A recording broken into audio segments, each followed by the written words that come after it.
नमस्कार। भिवानी की राजनीति में करीब 35 वर्षों से परिश्रम की राजनीति करने वाले और हम ये कह सकते हैं नगर परिषद के पूर्व नगर पार्षद हैं सुरेश अरोड़ा जी हमारे साथ मौजूद हैं।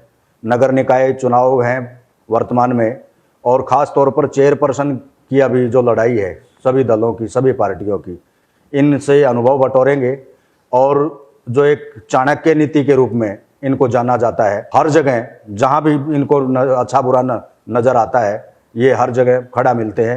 और ये भी कह सकते हैं कई दफ़ा विचारों में मतभेद होने के बावजूद भी ये कहीं ना कहीं किसी न किसी रूप में एक अड़े हुए नज़र आते हैं। सुरेश अरोड़ा जी हमारे साथ हैं। सर, स्वागत है आपका। बहुत बहुत धन्यवाद राजेंद्र जी, और ख़ास तौर पे भिवानी हलचल यूट्यूब का मैं धन्यवादी हूँ कि मुझे यहाँ पे इस काम के लिए बुलाया गया। अरोड़ा जी, अभी आपको पता है नगर निकाय चुनाव बिगुल बजा हुआ है, प्रत्याशी मैदान में है विभिन्न दलों के। आपसे खास तौर पर हम इसलिए बातचीत करने का हमारा जो एक मंशा है, इच्छा है, जो हमारा मन है वो ये है कि आप पंजाबी समाज से जुड़े हुए हैं और भिवानी में पंजाबी समाज का अच्छा खासा आज के समय वोट बैंक है, आप भी मानते होंगे। अच्छा खासा वोट बैंक होने के बावजूद हर बार चाहे बात लोकसभा की हो, विधानसभा की हो, अब नगर परिषद की हो, सीट के लिए टिकट के लिए मोहताज होना पड़ता है। क्या कहेंगे? देखो राजेंद्र जी, मैं तो ये बताना चाहूँगा कि इसमें ना किसी पार्टी का दोष है, ना पॉलिटिकल पार्टी हमारे साथ अन्याय करती है। हमारा दोष है, हमारी समाज का दोष है। हम लोग गिनती में तो 24,000 हैं, लेकिन हम पेश करते हैं अपने को 5 और 6,000, क्योंकि हम गुटों में बटे हुए हैं। यहाँ ठोलेदार बहुत हैं। इन ठोलेदारों ने ऐसी स्थिति खराब कर दी है शहर की कि कोई लोग हमें पूरे बहुमत में नहीं गिन रहा। मैं आपको 94 की बात बताता हूँ। जब 94 में मैं पार्षद बना तो फर्स्ट चांस था इस इतिहास का और इस भिवानी का जब पंजाबी को परिषद का चेयरमैन बनाया गया। हमारे नगर परिषद में एमसी बनने के बाद ये प्रक्रिया स्टार्ट हुई चेयरमैनी की, और तब से ही हर बार चेयरमैनी के इलेक्शन में मैंने इंटरेस्ट लिया और लगभग कामयाबी पाई। लेकिन कुछ ठोलेदार अपने स्वार्थ के लिए हमारे भोले भाले बिरादरी भाइयों को बहकाकर टुकड़ों में बांट देते हैं। इससे हमारी संख्या 24 के बजाय 5-6 पे आकर रुक जाती है। सबसे बड़ा कारण ये है। आप मान के चल रहे हैं भिवानी नगर परिषद की जो चेयरमैन की जो सीट है, आपके समाज के 4 बार नुमाइंदगी हुई है। खास तौर पर बात करें पूनम सांगवान की, मीना अरोड़ा, सोम प्रकाश अरोड़ा और नंदलाल चावला, ये जब चेयरमैन रहे हैं और इनका एक अपना इतिहास रहा है, अपनी अमिट पहचान रही है, इसके बावजूद भी अब कोई भी दल हमें टिकट तक क्यों नहीं दे रहा? हम इस बात पर, इस मुद्दे पर आना चाहते हैं। पहले तो मैं ये कहूँगा कि ये चारों के चारों मुझे गर्व है कि ईमानदारी की सीट छोड़ के आई। चारों का मैसेज शहर के अंदर ये रहा कि चारों हमारे चेयरमैन ईमानदार रहे। अब ये दल की बात है। देखो, दल की इसलिए नहीं मिल रही हमें टिकटें क्योंकि हम प्रेजेंटेशन ठीक नहीं कर पा रहे, और हम जो 24,000 हैं वो उसको शो नहीं कर पा रहे। हम जो शो करते हैं, कुछ कांग्रेस में चले जाते हैं, कुछ चौटाला में चले जाते हैं और कुछ बीजेपी में चले जाते हैं, बचे खुटे और दलों में भी चले जाते हैं। इसलिए हमारा सबसे बड़ा कमजोर पक्ष है।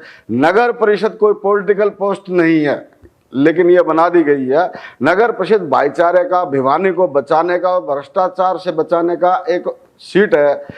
अगर हम उसको वहां तक तो सीमित रखते तो हमारी बिरादरी इसका क्लेम बढ़िया था, लेकिन अब इसको पॉलिटिकल बना दिया गया और स्वार्थ की सीट बना दी गई है। इसलिए यहाँ भ्रष्टाचार इतना हो रहा है कि लोगों को अग्रेसिव होकर इस सीट पे कब्जा करने की होड़ लगी हुई है। मैं ये कहता हूँ कि बिरादरी का जब तक हमारा बना तब तक ये सीट ईमानदार रही। कुछ और भी चेयरमैन ईमानदार है, ऐसी बात नहीं है, जिन पर कोई लाग लपेट नहीं चला। मैं तो इस बात से हैरान हूँ कि सबसे ज्यादा भ्रष्टाचार इस बार हुआ, फिर भी क्लेम उस पार्टी का जो पार्टी रूल कर रही है। पहले भी इनका चेयरमैन था, आज भी ये चेयरमैन की होड़ में है। तो पहले तो ये जवाब देना भाई, भ्रष्टाचार इनके होते हुए कैसे हुआ, और हुआ तो इतने लार्ज स्केल में हुआ, उसको कैसे दूर किया जाएगा? जब खुद ही ये इन्वॉल्व है उस पार्टी के सदस्य, तो आज भी वही चाहते हैं कि सीट पे बैठे, तो भ्रष्टाचार कैसे खत्म होगा? भिवानी में पंजाबी समाज की हिस्सेदारी न होने की वजह से राजनीति में, खास तौर पर सत्ता की बात करें या किसी विशेष पार्टी की बात करें, हिस्सेदारी न होने की वजह से युवा वर्ग भटका हुआ है। इसको लेकर के आपने कभी चिंतन मंथन किया है?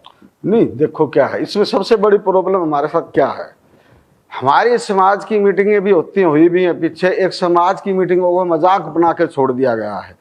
लोग समाज के अंदर हुकार भरते हैं मीटिंग में और सुबह सबसे पहले वही मिलते हैं जिसके खिलाफ बोलते हैं। इसका मैसेज नहीं जा रहा ढंग से और युवा डिसीजन नहीं कर पा रहा कि किया जाए। जिस कम्युनिटी का युवा जितना बेरोजगार होगा उसका माइंड लूट क्राइम की तरफ बढ़ेगा। अगर हम राजनीतिक तौर से सक्षम है तो उनका ध्यान बटा रहता, वो इस साइड रहते, उनके काम भी होते और उनको कोई न कोई रोजगार भी मिलता।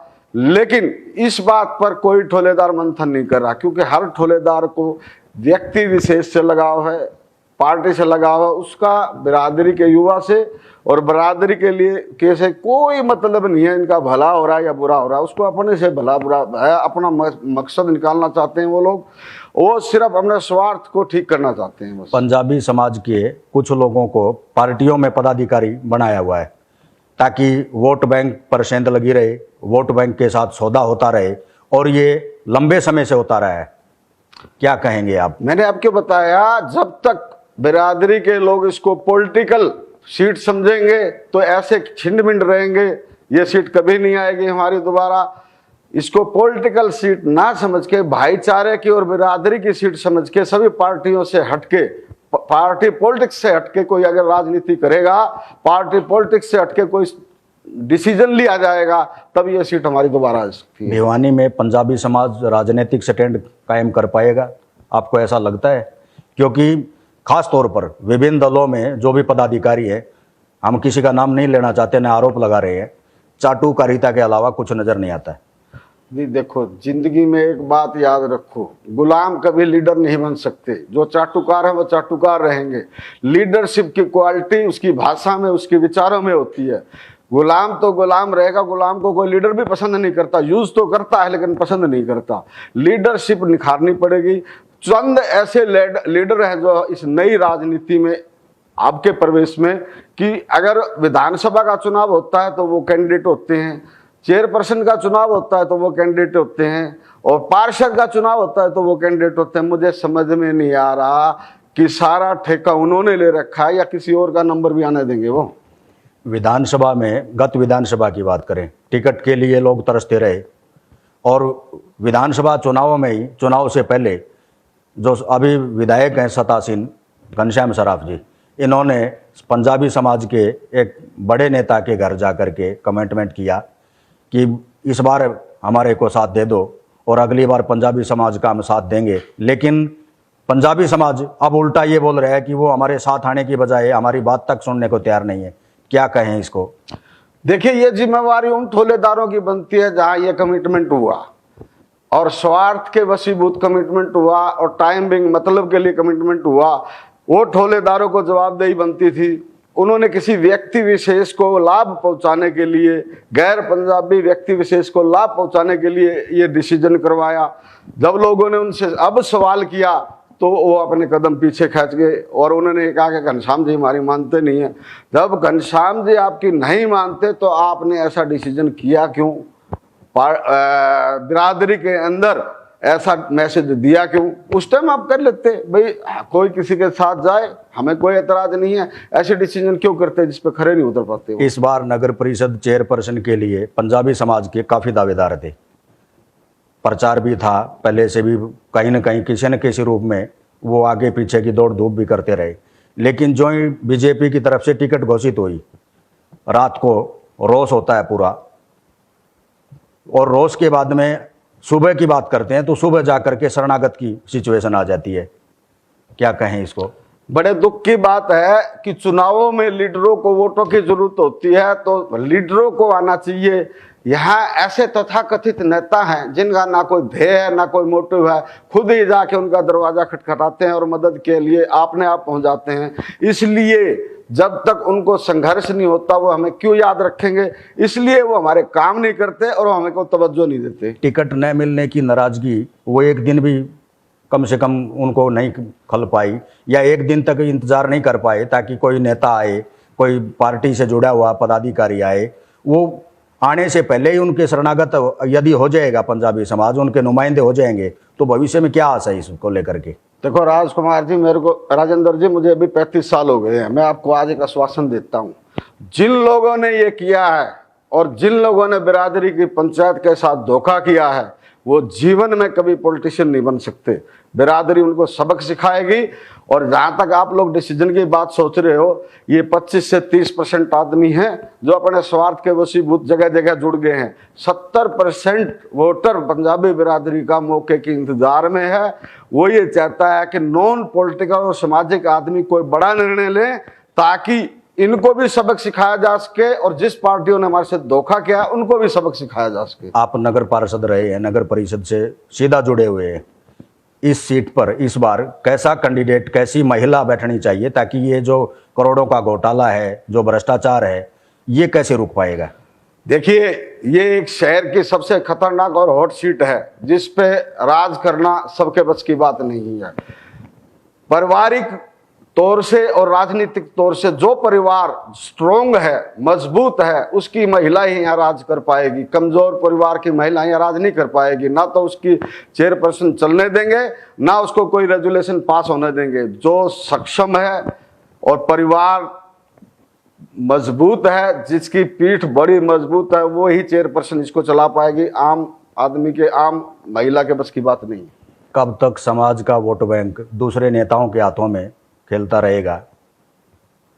देखिए, हम लोग नहीं चाहते थे कि कोई ऐसी बात हो और बिरादरी में हमारे खिलाफ भी कोई ऐसा निर्णय लिया जाए, लेकिन मैं आपको आज इस चैनल के माध्यम से आखिरी बार चेतावनी दे रहा हूं समाज के अंदर उन नेताओं को जो नेता वक्त की, स्वार्थ की और मतलब की राजनीति करते हैं। इन चुनावों को तो आना है जाना है, चुनाव तो चले जाएंगे, लेकिन इसके बाद एक ऐसा संगठन बनाएंगे, ऐसे लोगों को ना तो कोई बिरादरी की मीटिंग करने देंगे और ना ही बिरादरी को यूज करने देंगे, जो सिर्फ अपने स्वार्थ के लिए एक मुखौटा दिखा के और आह्वान कर देते हैं और बाद में जब बिरादरी को जरूरत होती है तो वो कहीं धरातल पे खड़े नहीं मिलते। भविष्य में पंजाबी समाज की राजनीति किस तरफ जाएगी, या क्या सटेंड रहेगा, क्या फैसला होगा इस बार नगर निकाय चुनाव में, या आगे भविष्य का एक क्या इसको लेकर मान के क्या चले इसको? देखिए, जब कोई बड़ी चोट, बड़ा धोखा स्वार्थी बिरादरी नेताओं से और पार्टियों से लगता है तो उससे एक सीख मिलती है। बिरादरी को बहुत बड़ी सीख मिली है और इस सीख का पॉजिटिव फायदा करेंगे और इस सीख को रिजल्ट की ओर ले जाएंगे, ताकि आने वाले समय में हमारे युवाओं को, आने वाले भविष्य के नेताओं को इसका खामियाजा ना भुगतना पड़े।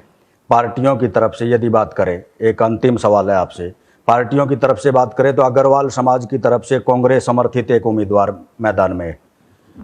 आप पार्टी की तरफ से बात करें तो ब्राह्मण समाज की तरफ से एक उम्मीदवार मैदान में है। इसी तरह इस बार नया एक्सपेरिमेंट करने के लिए बीजेपी ने जाट समाज की तरफ से भी प्रत्याशी मैदान में उतारा है। हर पार्टियां राजनीतिक समीकरण हो, जातीय समीकरण देखती है, तो पंजाबी समाज का आप 24,000 वोट बैंक मानते हो, आप बोल रहे हो, जैसा बता रहे हो, तो पंजाबी समाज की तरफ कोई भी क्यों ध्यान नहीं दे रहा है? नहीं, समाज के तरफ से हमारी इसलिए नहीं हो रही क्योंकि जो चाटुकार आदमी हैं वो ऑलरेडी पहुंच चुके हैं, उनको सेध लगाने की जरूरत नहीं। लेकिन मैं आपको मेरा मकसद बताता हूं, मेरे ग्रुप का मकसद बताता हूं कि हम वो रिजल्ट निकालेंगे जो समाज के अंदर एक उदाहरण बनेगा। और मैं आपको बताता हूं, जो ये हमारे साथ हुआ है, और जहां तक आप जो कांग्रेस की और शर्मा परिवार की और मान परिवार की टिकटों की बात कर रहे हैं, हम उसको समर्थन देंगे जो सार्वजनिक तौर पे मीडिया पे हमें कुछ देने की बात करेगा। देंगे और लेंगे, दोनों चीज करेंगे कमिटमेंट के रूप में, सार्वजनिक तौर पे, एक बंद कमरे में नहीं। जो हमें देने के लिए तैयार होगा तो उसकी हमारा ग्रुप मदद करेगा। कमिटमेंट की आप बात कर रहे हैं अरोड़ा जी, पिछली बार घनश्याम सराफ ने भी पंजाबी समाज की मीटिंग में यहाँ भरी है, नहीं, एक किस्म की झोली पसार करके उन्होंने ये कहा था पंजाबी समाज को। इस बार आगे क्या इसको कैसे मान के चलेंगे, आगे कैसे? देखिए, वो कमिटमेंट पॉलिटिकल आदमियों के बीच में हुआ, चाहे वो पॉलिटिकल पंजाबी थे या नॉन पंजाबी थे, बंद कमरे का कमिटमेंट था, उसमें कोई बात बाहर नहीं आने दी, लेकिन मतलब निकाल गए वो लोग। लेकिन हम बंद कमरे का कोई कमिटमेंट नहीं लेंगे, सार्वजनिक तौर से मीडिया के सामने जो हमारे लिए कमिटमेंट करेगा हम उसके लिए कमिटमेंट करेंगे। 70% पंजाबी समाज की ऐसी बात कर रहे हो आप, बिल्कुल, जो समाज मतलब किसी की ताक में है, यानी कि उन ठोड़ेदारों से दूर है। हाँ, दूर तो है। क्या अब भविष्य में अभी इसी चुनाव में क्या फैसला लेगा ये समाज? देखिए, अभी हमारे को भी ऑफर आ रही है कई कमिटमेंट के लिए, लेकिन हमारा आपस में डिस्कशन चल रहा है और 2 या 3 दिन में हमारा डिस्कशन फाइनल हो जाएगा।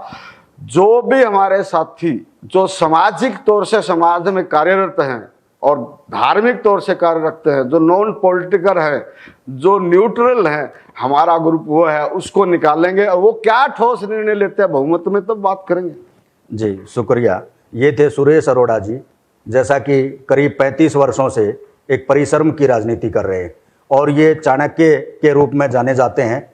ये कोई अतिशयोक्ति नहीं है, ये बेबाक है, बिना लाग लपेट के जहाँ भी इनको कहीं खामी नजर आती है ये अपना विचार रखते हैं और एक किस्म का यूँ कह सकते हैं ये दबंगता के साथ अपनी बात रखते हैं, पेश करते हैं। इनसे हमने जानने का इसलिए प्रयास किया, नगर परिषद से ये सीधे जुड़े हुए हैं, पहले जुड़े हुए थे, वर्ष 1994 में नगर पार्षद बने थे। और इनका जो कहना है, इनकी राजनीति के बाद में ही जो चेयरपर्सन की बात है, चेयरमैन की बात है, करीब 4 चेयरमैन लगातार समय समय पर बनते रहे हैं। अब भविष्य में इनकी क्या रणनीति रहेगी, किस प्रकार का समाज का स्टैंड रहेगा, जैसा कि 60-70% एक साइलेंट समाज है, कुछ ठेकेदारों को छोड़ करके, कुछ ठोड़ेदारों को छोड़ करके, कुछ तथाकथित नेताओं को छोड़ करके 60-70% वोट बैंक है, वो समाज किस तरफ जाएगा, क्या रुख रहेगा, ये हमने जानने का प्रयास किया। आप हमारे साथ जुड़े रहिए, एक और नए विषय के साथ जल्द हाजिर होंगे। नमस्कार। नमस्कार।